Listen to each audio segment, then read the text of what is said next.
안녕하세요. 8박 9일, 이 짧지만 소중한 시간 동안 이탈리아를 제대로 경험하고 싶은 당신을 위해 저희가 또 모였습니다. 보내주신 자료들, 여행 블로그부터 문화 정보, 현지 꿀팁, 그리고 보기만 해도 배고파지는 음식 가이드까지 이걸 샅샅이 파헤쳐서 당신의 이탈리아 여정을 위한 핵심만 쏙쏙 뽑아드릴게요. 네, 안녕하세요. 8박 9일이면 사실 이탈리아의 모든 걸 맛보기엔 좀 아쉬울 수 있죠. 하지만 핵심만 제대로 공략하면 정말 알찬 여행이 될 수 있거든요. 저희는 그냥 정보만 쭉 늘어놓는 게 아니라 이 자료들 속에서 단서들을 딱딱 연결하고 분석해서요. 당신의 스타일에 맞는 최적의 루트, 그런 걸 함께 고민해 볼 거예요.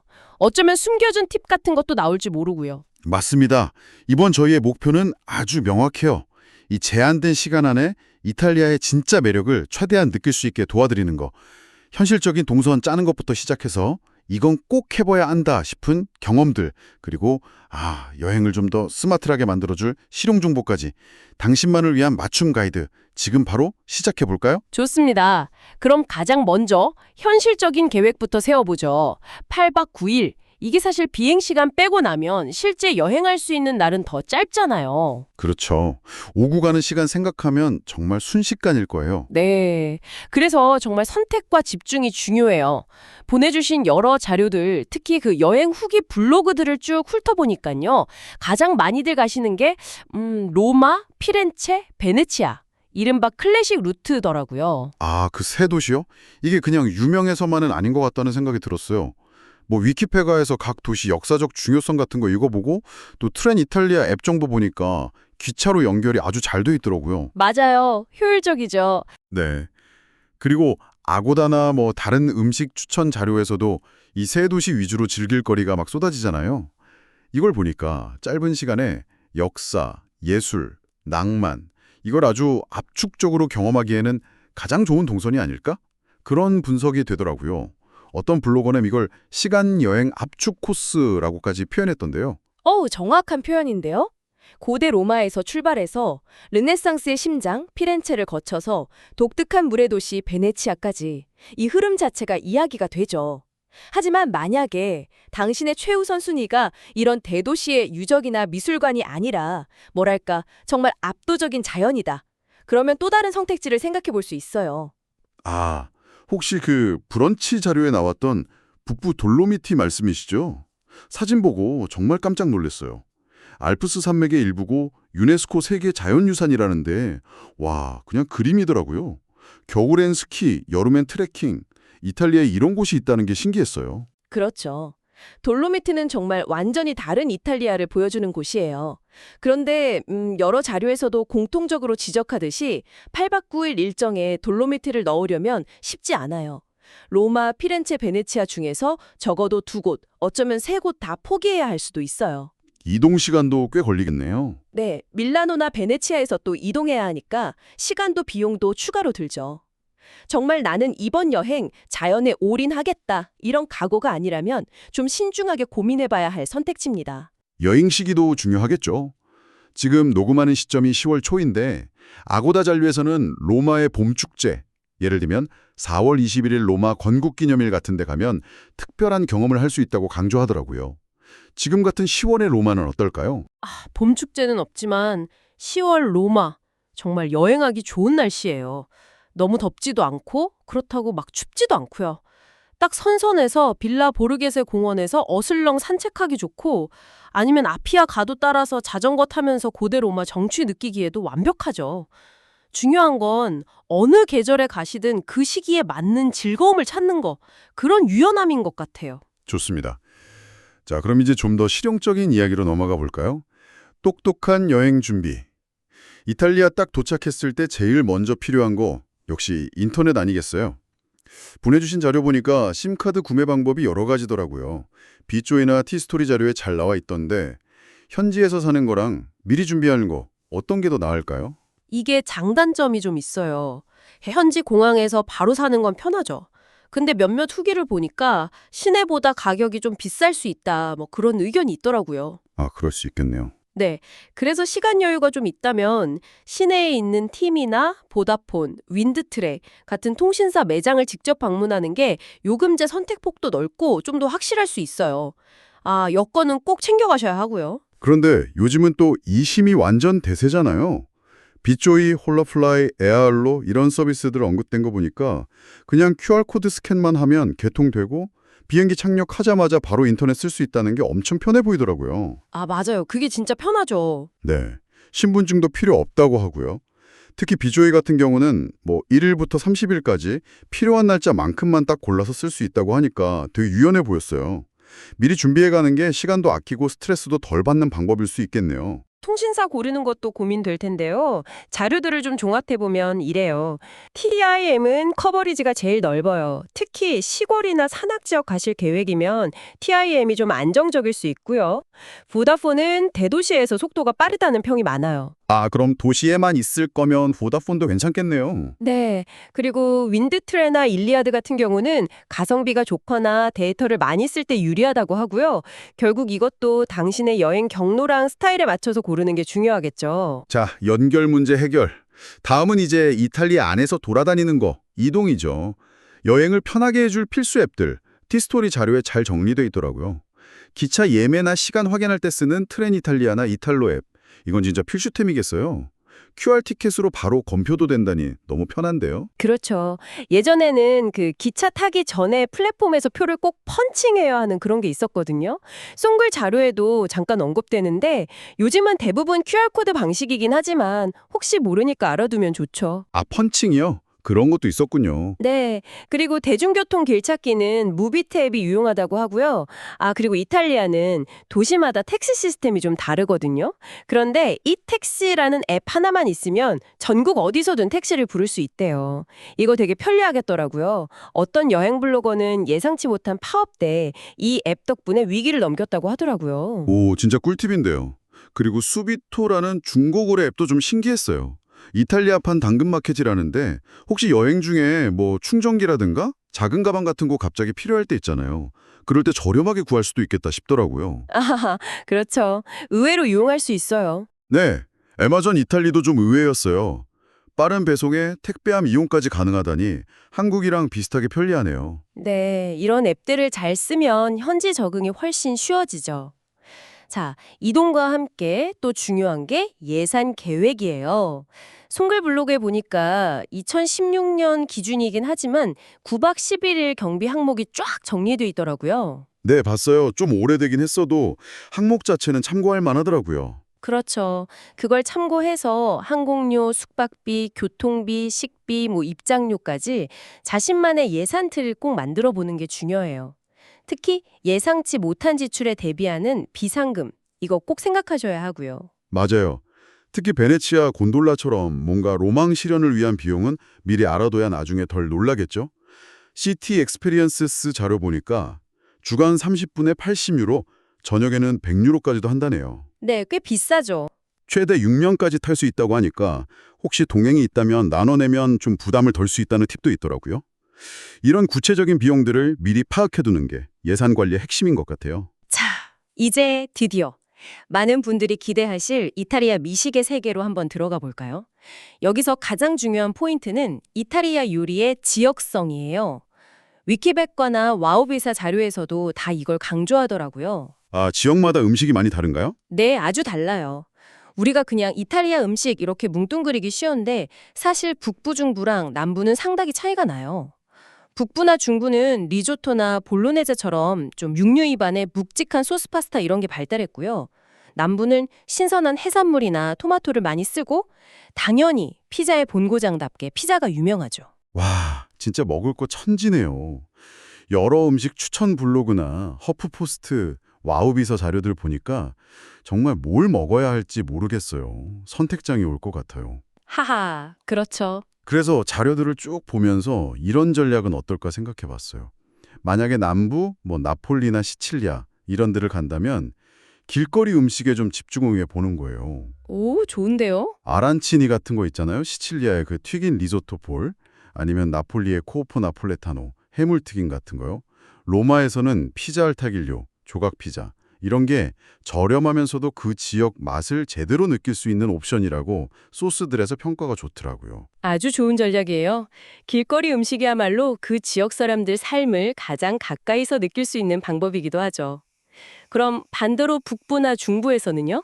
북부 중부에서는 약간 좀 투자해서 지역 대표 요리를 먹어보는 거죠. 예를 들어 로마에선 당연히 카르보나라, 피렌체 가면 그 두툼한 티본 스테이크, 비스테카 알라 피오렌티나 있잖아요. 토스카나 지역에서는 또 트러플 요리가 유명하다고 하고요. 이런 식으로 지역별 시그니처 메뉴 한두 가지는 좀 제대로 경험해 보는 거죠. 라자냐나 리조또도 지역마다 스타일이 다 다르다고 하고요. 좋습니다. 아주 체계적인 접근인데요. 남부 특산 요리 중에서는 칼라브리아의 엔두야라는 거, 그게 되게 궁금했어요. 와우비사 자료에서 봤는데 매콤한 소시지 스프레드래요. 빵에 발라 먹거나 파스타 소스로도 쓴다는데 어쩐지 한국인 입맛에도 잘 맞을 것 같지 않아요? 오, 그럴 수 있겠네요. 매콤한 거 좋아하시면 도전해 볼 만하죠.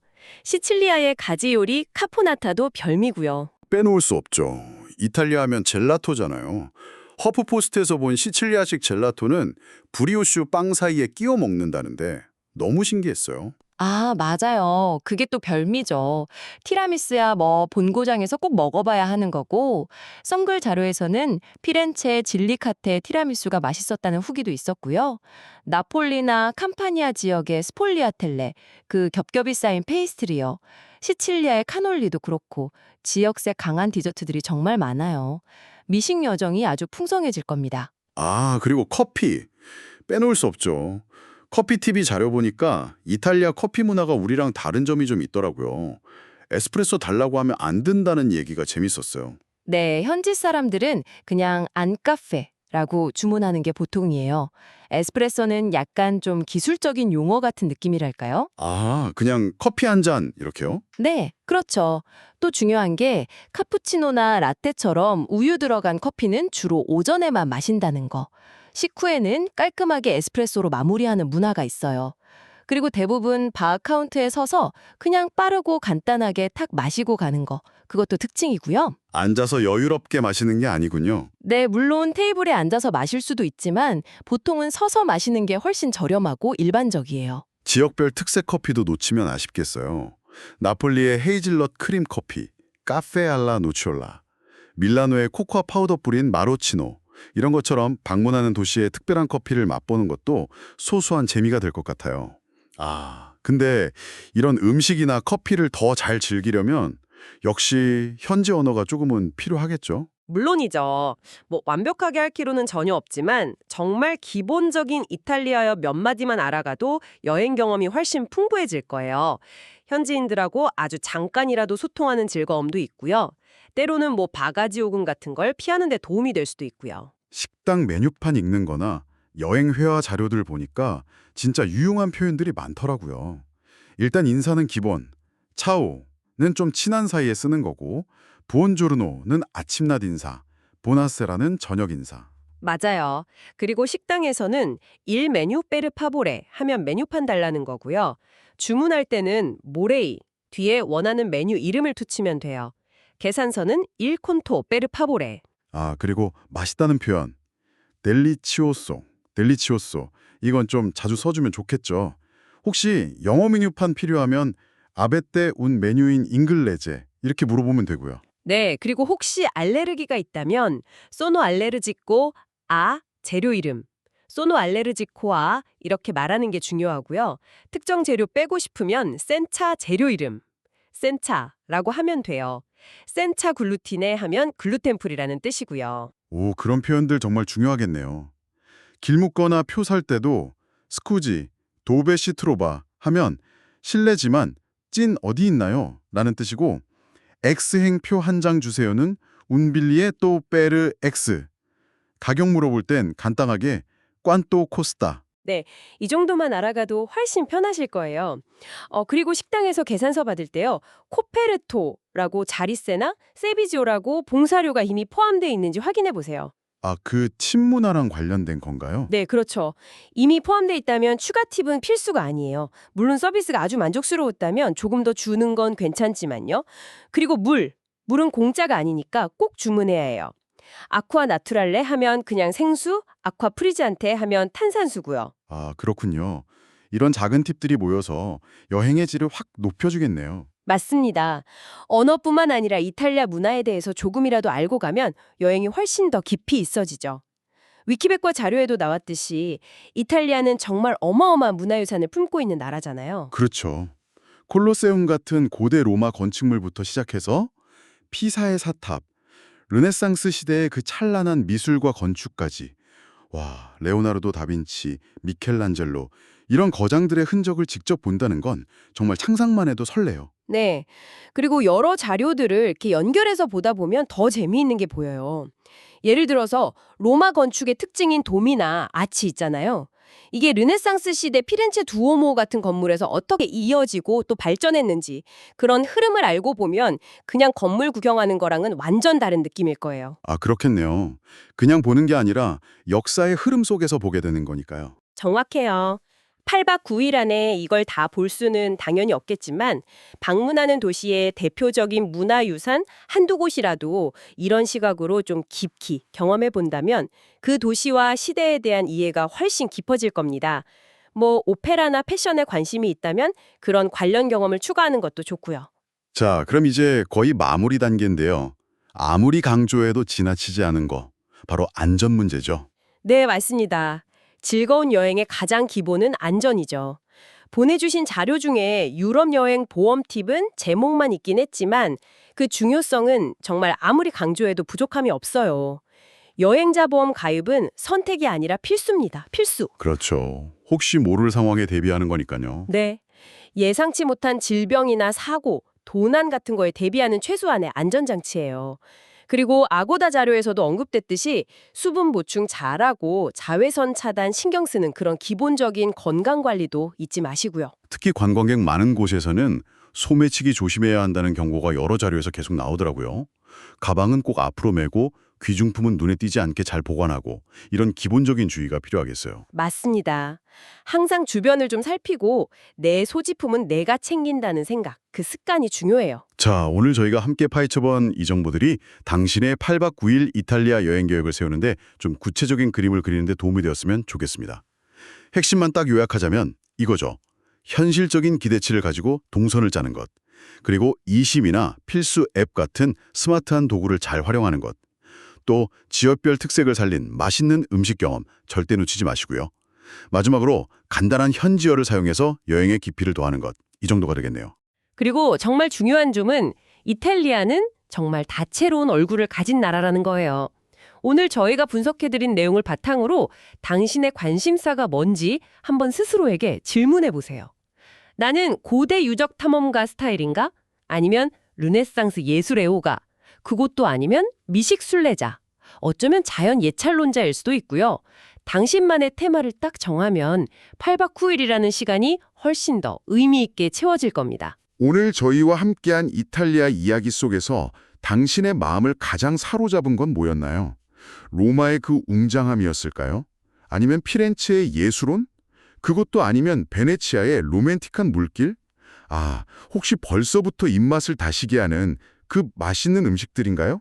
어쩌면 이번 여정에는 담기 어려웠던 그 돌로미티의 설경이나 시칠리아의 뜨거운 태양 같은 거, 혹은 뭐 특정 와인 루트라든지 오페라 공연처럼 더 깊이 파고들고 싶은 새로운 관심사가 생겼을지도 모르겠네요. 만약 그렇다면요, 그게 바로 당신의 다음 이탈리아 여행을 꿈꾸게 할 씨앗이 될 겁니다. 이탈리아는 정말 한 번 가서는 모든 매력을 다 알 수 없는 자꾸만 다시 찾고 싶게 만드는 그런 곳이니까요. 네, 오늘 저희의 이야기는 여기까지입니다. 부디 당신의 이탈리아 여행이 안전하고 즐겁고 또 평생 기억에 남을 아름다운 순간들로 가득하기를 진심으로 바라겠습니다. 저희는 다음 시간에 또 다른 흥미로운 주제로 당신의 지적 호기심을 채워드리러 돌아오겠습니다. 들어주셔서 감사합니다.